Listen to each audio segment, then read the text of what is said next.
I did my teaching practical at Nizamia Primary and High School, and I taught grade 6. My achievements throughout Nizamia were being able to improve my lesson plans due to me having to teach 4 formal and 6 informals. As I did each lesson plan, I was able to improve on the next and found making lesson plans very easy. Another achievement that I gained from my teaching practical was the ability to do lessons without having anything prepped up for.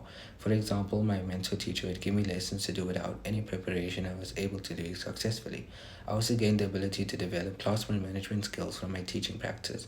There was a few days that I would have to invigilate other grades, and the learners did not know me, but I was able to keep them quiet and respectful by playing a game with them. And if I wasn't given instructions to give them work, I would tell them that we could play a game after they were done doing their work. One of my biggest challenges from teaching practice this year was being in three different schools as other students were in one school throughout the year. I was in three schools, and it was a challenge for me as I had to adjust to a new school all the time. When I did my teaching practice at Nizamia, I had to first do my observation and get acquainted with my learners, as I did not know any of them. I sat at the back of the class with them and got to know all of my learners' names and something that they'd like, as this would make my teaching practical easier for me.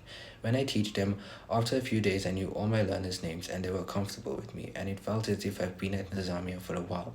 My second challenge actually came from my first challenge because after the first week, the learners became too comfortable with me and they saw me as a friend and not their teacher, which caused problems for me as some of the teachers at Nizamia was gossiping about me and said that I disturbed the class because the learners are always speaking to me.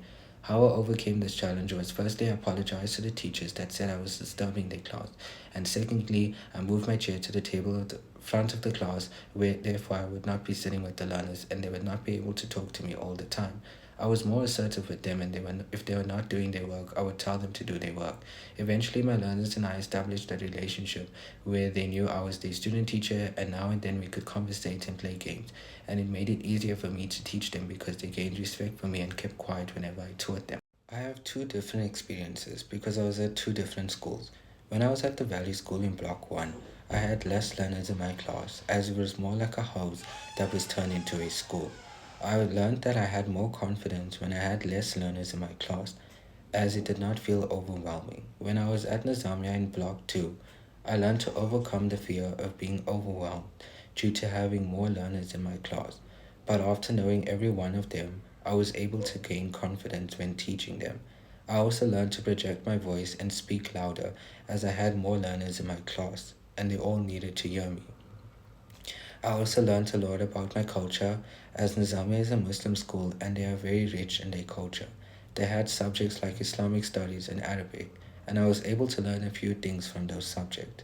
In my overall experience of being at both schools, I learned that it is important to get to know your learners before you teach them, as it will make it easier for you. You would be able to know if you must include visual aids in your teaching, as some learners understand better with the use of visual aids, and you would not know this if you don't get to know your learners first. I also learned that it's important to plan your lessons in advance so that you are confident in yourself when teaching and you are able to answer unexpected questions when teaching your learners. Thank you.